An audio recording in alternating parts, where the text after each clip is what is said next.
Felcher Uliakis, Lerconiac Illiam Dhone, Savlain Dehausen, as Hochjeg, and Gaidaveli Rastach, as Fudjib Flokna Sanma, Te Fiva Devel Hoishu, a Chitkas Husho and Lerju. Thank you all for coming on this windy and potentially wet day. It's not a public holiday either, so it's very good to see so many of you turning up.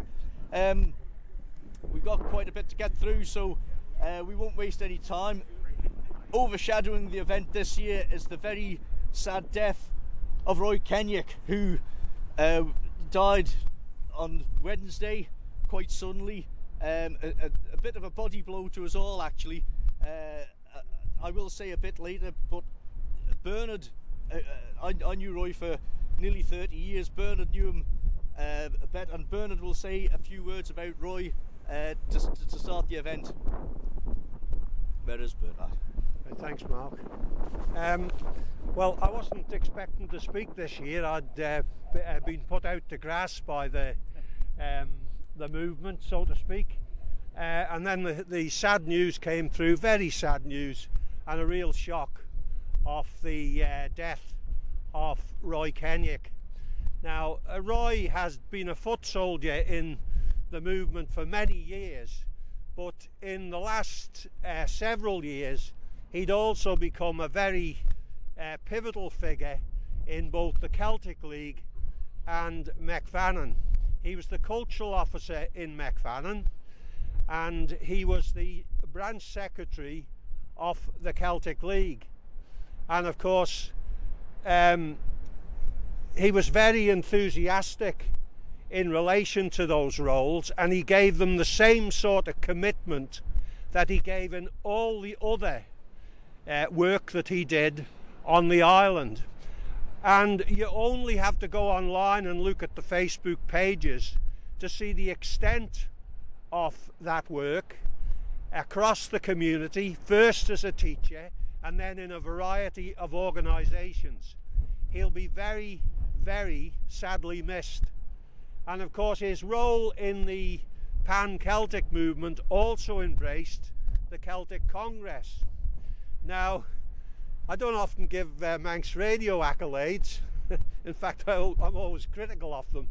But I was casting around for something to hang today's tribute on, and I looked at the various preliminary reports on the Illiam Dhone Day, and on the Manx Radio site it made the usual references to Illiam Dhone being a divisive figure.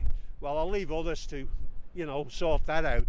But what I can say, and say without equivocation, is that Roy Kenyock was not a divisive figure.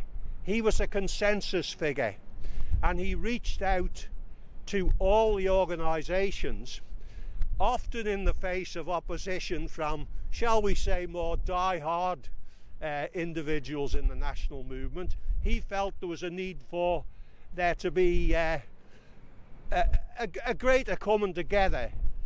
As he put it, the national movement is the sum of all its parts. We can function independently, but we'll function a lot better if we come together.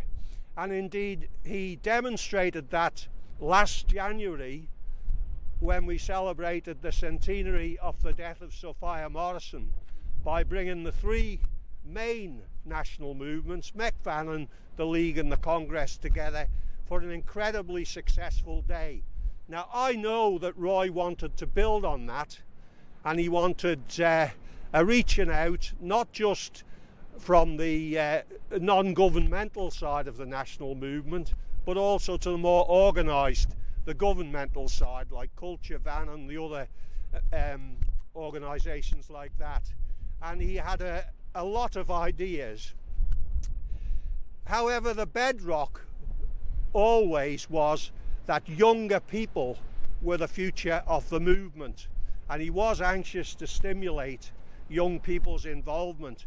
And I've been very moved by the outpouring on the Celtic League Facebook site from former pupils of his at Castle Rushen High School, because what's often forgotten is in the years when there wasn't much effort being put into the Manx language, culture, identity, there were a core of people in the schools, sadly many of them now not with us like Roy, who made sure that children had an idea of their Manx identity. And indeed, if they arrived on the island, they had that identity impressed upon them so that they could feel an inclusive part of the community. I think I'll conclude by saying that I think we would all extend the deepest sympathy to Roy's family at this sad time for them. Christmas is a time of joy and festivities, and for a bereavement to occur at that time is particularly poignant.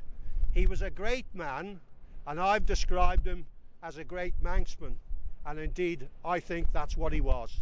Thank you.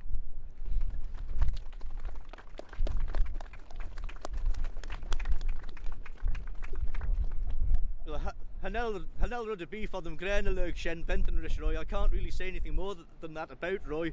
Bernard has said very succinctly, and the comments on the McVannin, the comments and expressions of sadness on the McVannin Facebook say more than anything we could say here. The respect, R.I.P. Mr. Kenyak, sir.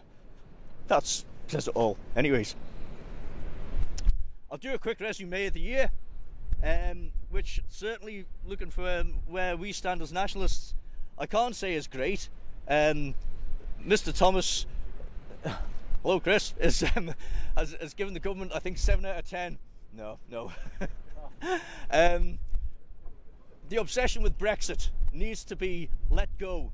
The UK doesn't know what's happening with Brexit. Europe doesn't know what's happening with Brexit, and it ain't going to happen for a long time yet. This here in the Isle of Man is where the problems are.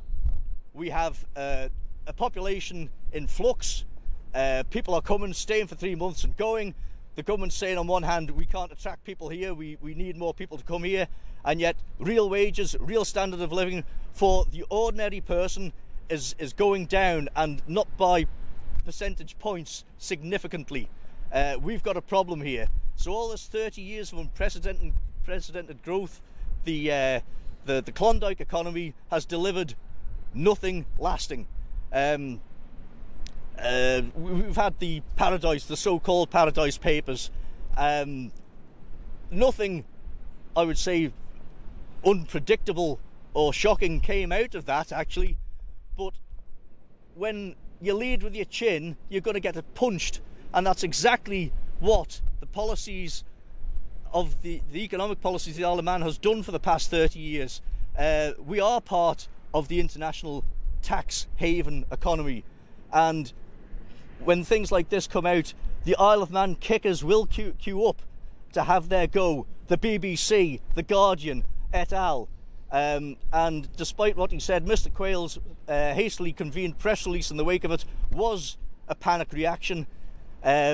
The thing that's most shocking to me out of the Panama Papers was the fact that we have lost millions of pounds worth of VAT revenue for the sake of people will argue about whether it's a VAT fraud or not. But bringing in the UK HMRC to deal with it is just beyond belief. Are we not our own economic jurisdiction?